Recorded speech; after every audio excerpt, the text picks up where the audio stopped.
experiences, that's what matters. And I feel that we are having 2 years of that experience, this emerging experience and these friendships.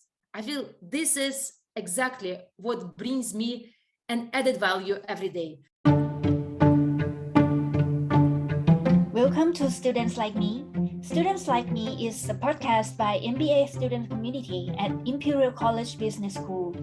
We invite fascinating people from all different MBA programs of Imperial to talk about their student lives, their thoughts, and how they learn. I'm Mutita Makom, your host from Global MBA Program, January 2022 cohort. And my guest today is Alexandra Nestyurkina. Alexandra is a senior manager of the technology consulting team at EY in Toronto. Here is our interview.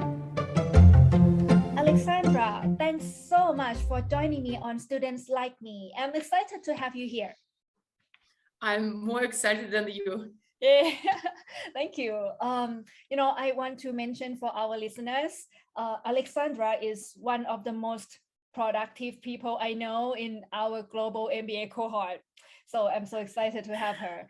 And so could we begin by you giving me your story in a nutshell? Who is Alexandra? Where are you from? And where do you live? And what do you do? Absolutely. So my name is Alexandra. I came to Canada 16 years ago to study at University of Calgary, graduated economics degree with all kinds of distinctions and honors. And I was thinking to go to my grad school, but then I'm like, no, it's time to make money and pay my loans. So I moved from Calgary to Toronto and landed a position in back office of Bank of America Merrill Lynch.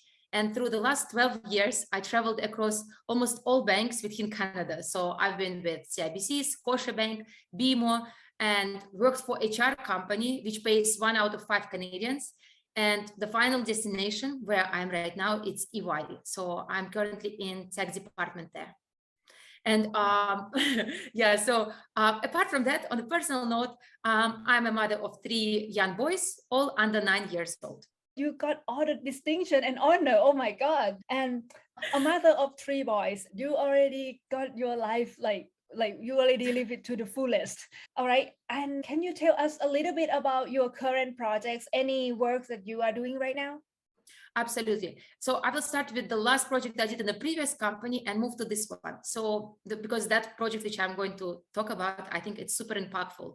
So what I did in my previous company, that HR and payroll company, I got nominated to be an emerging leader, and I created a framework for the company to be client-centric. So we figured out who is our persona as a client buyer. We figured out the qualities which that client is looking from the company, and we created a framework on how to deliver that client centricity to the client. So it was extremely exciting because we analyzed tons of data super deep. So it's NPS surveys. We figured out what actually makes our client turn back from us. And we figured out what makes our clients stay with us. So that's the project there. And I spent 6 months just doing that. And it gave me such a great perspective on how we are getting treated by companies around us. So now I know from inside what will make me to stay with some of the companies and what will make me just to drop them and go to competitors. In the current role, I am responsible for a transformation that happens in one of the banks. And it's all from the technology perspective. So for me, before that, I actually only touched technology, and now I'm working in technology. So it's all brand new. And the first feeling when I landed in technology department was, oh my God, I only have industry knowledge. I only know business and I don't know anything. I don't know how to write scripts. I don't know how to write codes. What will I do here? And the best thing which happened to me is the director actually who brought me to this engagement. And he mentioned, we are not hiring you for your technical skills. We have technical people here. You are here to create relationships because the attitude, that's what matters. And those expressions, they gave me wings because now I know that I'm appreciated in this particular engagement, not for my technical background, which I have 0. I'm with economics degree and banking knowledge throughout, but about my attitude and relationship building with the client. So I'm dealing with CIOs, CTOs of the bank, and they treat me as equal just because I'm positioning myself as equal. And that all came from the director of the engagement, who encouraged me and who inspired me. Great, amazing. Of course, you are a very people person to me. And so I'm sure you were doing fine in that job. Yeah. And yeah, let's talk about MBA student life. All right. Can you tell us about your motivation to take on the MBA program? Like what motivated you to do this MBA? Absolutely. So MBA was my goal since I graduated university. So I just always, like, it's such a stupid feeling, but you always feel like there is no that comma and 3 letters behind your name. I have PMP, I have Scrum Master certificate, but it's not as valuable, I would say, as MBA. And somehow my perception is extremely like personal. I always view those people who graduated from MBA is a level higher than me. And I hate that feeling. I hate that there is somebody who achieved more than me. So for me, that yeah, so I just like, I cannot stand that. Yes. I can't be there. So for me, it's a personal goal. It's nothing to do with salary. It's nothing to do with the position, nothing like that. It's just self-fulfillment. So that's why I selected to go to MBA. And probably your question is why Imperial? Right away, I can just predict yes, it. please. Yes. That's my next question. Why Yes. Imperial? So interesting situation. I obviously need to work because we all need to work to support our families.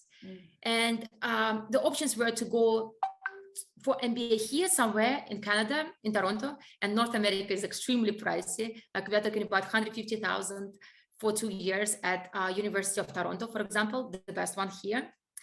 And then I started researching online and trying to figure out what are my flexible options. And Imperial came on the top. It gave me the perspective that I will be able to connect to diverse population. The interview process was extremely hard because they were asking me all those questions. And that interview process actually made me tick my boxes. If they're asking me these questions, they ask everybody else in cohort those questions. And they're like, tell us how you will bring the value. Tell us how you will be a diverse member of MBA program. And I'm like, oh my God, let me think about it. How can I benefit other members? So I'm like, then those other members, it's back and forth relationship. It's kind of win-win situation where we all benefit from the same team of like 100 members. So that motivated me to stay. Just fun fact, I actually got accepted 2 years ago to MBA. I got scholarship and everything else. Yeah. Then pandemic hit and I decided that it's not time. I paused that application and I applied to College College School here. And I got a scholarship here in Canada from College School for MBA. It's executive MBA. And I completed all the stages. And the last point was to get a sign up from your employer saying that they are okay for you to go and study. And the study program was only Saturday and Sunday, and it wouldn't impact my work at all, like zero. And my employer at the time, CIBC, they said, oh, you haven't been here for 2 years that we can give you that permission. We cannot sponsor you, not by money, but by just saying that you're okay. And that was my tipping point by quitting CIBC. So don't do that ever to your employees because they will not stay. So I didn't stay. I quit CIBC and I didn't go to Kellogg. And that's how I end up with Imperial. Awesome. I'm so glad you chose Imperials. And so we met. Okay. And can you tell us about what you hope to learn or accomplish from taking an MBA?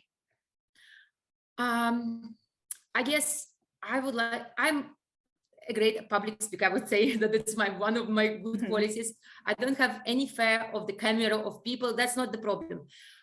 What I'm trying to add to my skill set is actually the base and the knowledge. So when I speak, I actually want to give the reasoning behind what I'm saying. I want to have that depth. So not only that soft skills of being able to go in front of the people, but the depth of knowledge. So I want to feel as equal when I speak with people who are, I don't know, more experienced than me, people who know financial markets, for example, people who, I don't know, accomplish something. And I feel that MBA will give me that package of skills that I will be successful in leading those conversations. So, for example, org behavior, which we just finished, an amazing thing. There are types of leadership. So when I learned about that, I could tell you that authoritative style of leadership was almost throughout of my banking career. So there was no anything else. There was no coaching. There was no diplomatic relationship there. It's only there is your boss and he will tell you what to do. And now in EY, that's where I can experience all other types of leadership. And that's opening my eyes because now I can actually name those leaderships based on org behavior. Another thing from org behavior, change. So that quarters article, oh my God, mind blowing. I actually recommended people here in EY to read that book and article, and they never heard about it. So consulting firm, right? You would assume that they know what change is and how to be successful. But I'm like, oh, did we create the urgency? Do we have a proper vision? Did we bring all resources to promote that vision? So they're like, can you send us the link of that article? So it's so interesting that I'm brand new. Like I just started my MBA program, but I already can actually put it out there, what I know. The other thing about I would say the last one about our FMA, famous FMA, I was thinking accounting is beyond me. Like I never tried to understand. I passed my accounting at the university and I said, never again, like never. Next thing you know, accounting is right here, front and center. So what I did, I just decided, like, I will put my best foot forward. I will do anything possible to learn all those T accounts. I will just make everything to understand, like all my efforts I will put to just understand how debit credit work, how balance sheet works, how cash statement works.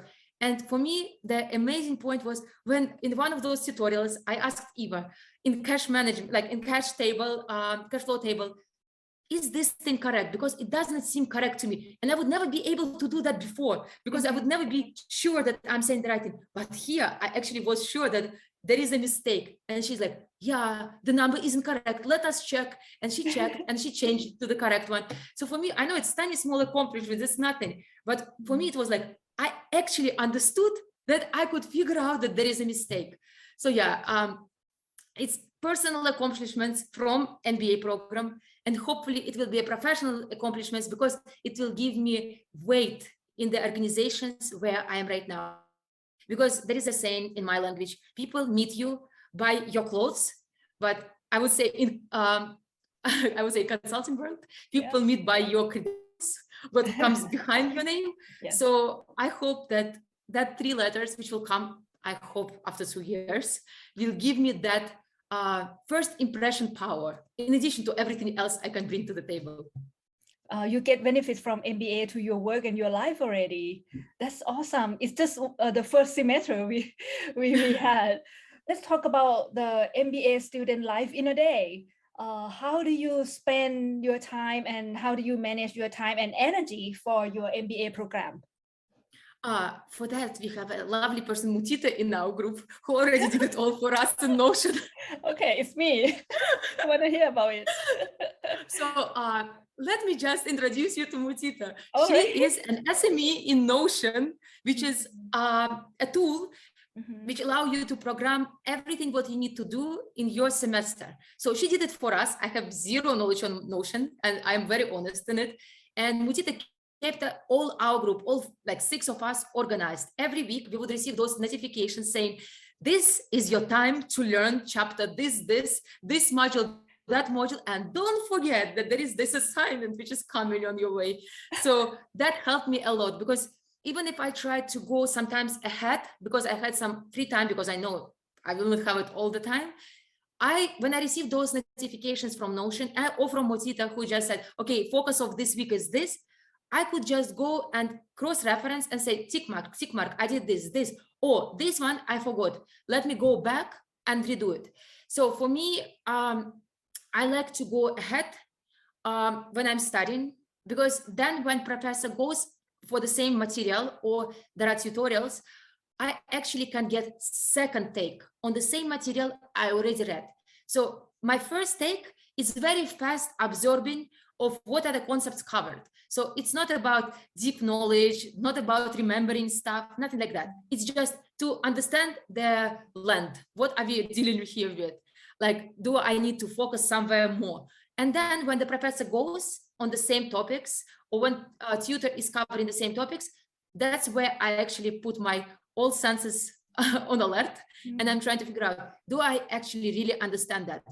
So I usually have a checklist, the same as Mutita has in Notion. I usually have checklist. I identify what is my 100% and how I can divide this 100% in the days I have, or in the weeks which I have available to study.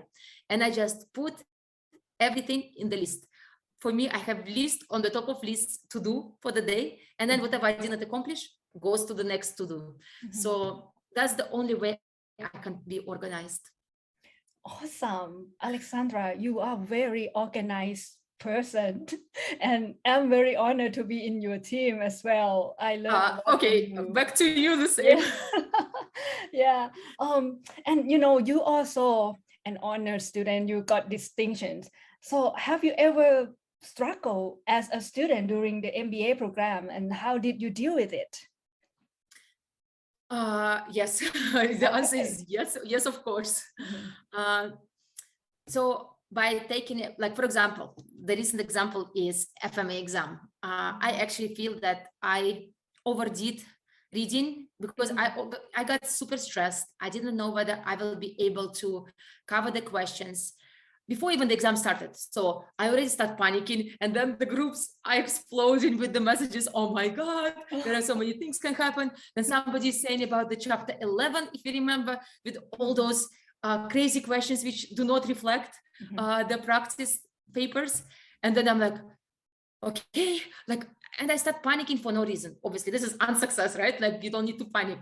And the first 20 minutes of that 2.5-hour exam, I was just like, that's it. I failed. Inside of me, I'm like, okay, when is the next session? Let me just regroup myself for the next session next year. And then after that initial panic mode, I actually was able to slowly come back to life and read the questions and start answering them like in a very tedious way. Like, what's the first question? What's the answer? What's like 1A, 1B, 1C, and so on. And I just kept going. I wish I would have that additional 20 minutes at the end, which I didn't panic. But it is what it is. So it's the first time. What I did, I just took lessons learned, like we love to say in Scrum, right? You always take lessons learned. Hopefully you will apply them next. So I took my lessons learned that I actually need to be calm. Like, I just to trust yourself. I would say that's the best lesson learned I had. Like, if you did everything you could till that moment, just take it easy, go and show that what you learned. Stop panicking. Take some, I don't know, antidepressants or calming pills. Next advice. But that's that. So yeah, for me, trust what you know, trust that you did enough, and whatever you did, it will be perfect. Because again, it doesn't matter. Like, actually, it doesn't matter what mark you will get at the end. The most important thing, the knowledge you got through the whole semester. This is only one exam, 1 point at a time. But we actually had all this semester to learn. So I feel it's like the learning experience is so much more important at the end of the day than that tiny small exam at the end. Yeah, love it. Very inspiring advice. And is there anything that you are still seeking or hoping to find from your MBA program? Next semester, strategy and financial whatever. I'm already freaking out. Coming back to lessons learned. Yeah, like, everyone. Oh my God. Feeling the same. See, bonds, equities, derivatives come my way. And the fact is that I worked with them. I was on the trading floor. Like, I did all of them. And I'm like, oh my God. The first thing, you always panic. I'm like, what if I don't understand? What if all those NPV, PV, and whatever tables, I will get it? And then strategy, oh my God, the decks, their concept, their future. I don't know. I feel like step by step, I'm going to be inspired by next courses which will come. But I would say the ones which I'm waiting for are economics, obviously, because I've been studying that before. I actually love my field of study, and I'm really wondering what else we will learn in addition to what I already know from there, because stuff changed, right? We went through pandemic. Obviously, there is a situation right now in the world. How does all of this fit into economics? I hope they will be agile and they will change the course material to reflect the current day events. Not current, but at least pandemic. Yeah, I love that you keep being curious, even in the subject that you already got distinction from. Wow, Yes. Inspiring, Alexandra. My next question is that, has the MBA program changed you in any way? Can you tell us about it? I feel like I'm walking straighter and my head is a little bit higher than it used to be, because I was thinking it's only for selected few, and now I can say with pride, like when somebody's asking, like, tell me about you, and at the end I'm like, yeah, and also I started my MBA program. So it's self-esteem. It's all about I don't know, because my goal originally is to bring up my self-esteem. I feel like this is exactly what's doing it for me, even in the process.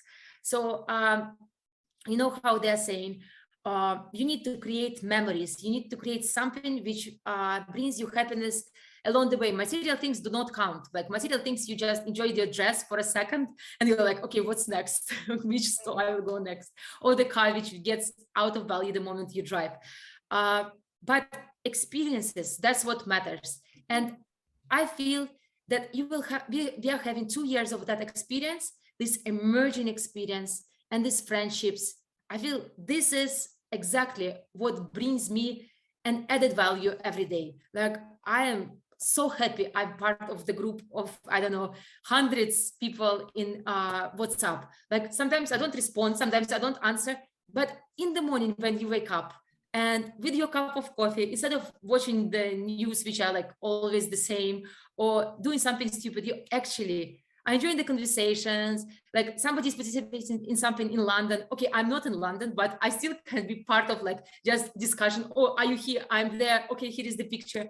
I don't know, like this part of belonging and community sense, this is already the value of MBA for me. Yeah, I totally agree with you. We cannot take it for granted that we are connected to people all over the world and motivated people all over the world. So this is amazing. And let's talk about success in general. What does success mean to you and how do you measure it? I know it's super cheesy. I know whatever I will say right now, it will be super cheesy because LinkedIn is already put it everywhere. I will say I'm measuring myself only against myself, because nobody is me. So I'm the only one like this, with this package, with this life, with this, like in this place, I'm the only one like that. And everybody else is in the same way. So it's pointless to measure somebody else against yourself, because they didn't start from the same things. They didn't live the same things which you did. Everybody has their own stuff. So I'm measuring the success whether I'm actually achieving what I want in the time I want, the goals I want, and do I do it in the right format? Like I can go to sleep and I'm proud of myself. So for me, that's success. That's what it is. So it's only me against me. So 2 years ago, I didn't start MBA. This year, I did. So I think check mark for me. So this is success. At least I started. At least I cannot say I didn't start. Then I was thinking I will never get out of this banking world, because it's like you just run and run on the same circles and you do exactly the same thing. And somehow I did. So success. I would say success. I don't know whether I will finish MBA at the end. So that one is still unknown. But once I do, I'll definitely go and celebrate. So yeah, success is for me just accomplishing those tiny small goals you put in front of you. And if you did this, you are successful. Very, very healthy. And also, do you have a role model? Who is it? I would say it's a combination of people. It's never one, because you cannot just judge one person and say, okay, he is my idol and I will do the same, because we all come with like positive and negatives. So I like to take stuff like from multiple people, and the combination of them is a role model for me. So I would say my mom, who has 2 degrees of university and then MBA, and then she worked through whole her life and brought, she was a single mom with 2 girls. So like she did so much, and she's still working and she's still studying English. Like seriously, the lady is almost 60 and it's never enough. Like, come on. And I'm like, this will happen to me as well. I will never stop. Absolutely. So yeah, this is one. Mutita is another one, and all my family knows about her.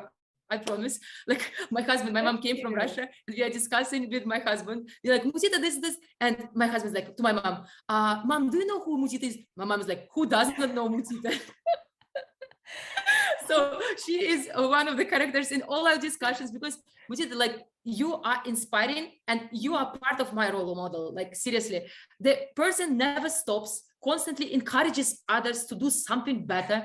Like, I don't know who has that energy, like to do like podcast. Right now we are in podcast, to do the newspaper, to do the channels, to actually like, let me do presentations. Let me help you all to understand FMAs in better terms. And then hop, hop, hop, presentation there. I'm like, wow. So that's her. My director currently in engagement, the guy is extra smart, and he is people smart. He knows, like I can sense that he doesn't like particular person, but the way he operates around that person is like, it's such a, I would say, clever way. Like he knows how to figure out that person first. He figured him out, and then he pushes the right buttons that that person will not get angry, that he will do what he needs. It's all when you don't like a person. When I don't like a person, like done. So this is another like characteristic of a role model who knows how to be around different people, and I would say do what he wants for him to do. Another person I would say is, in my previous company, there was president of the company. He was from Germany. He spoke with heavy accent. He's been here for 20 something years.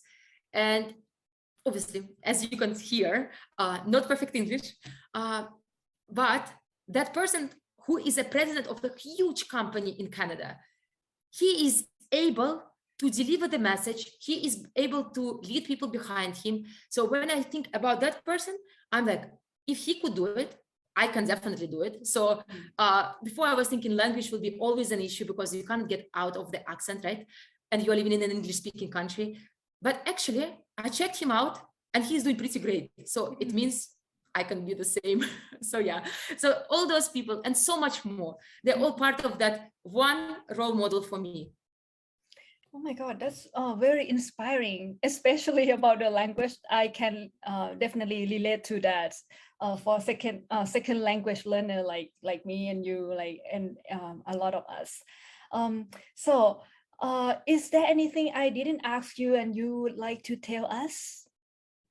The only thing which I would say is that from what I understood, and please guys correct me if I'm, there are hundreds of us with different skill packages, right? We all come from different backgrounds. We know something that others might not know. So let us share what we know with others.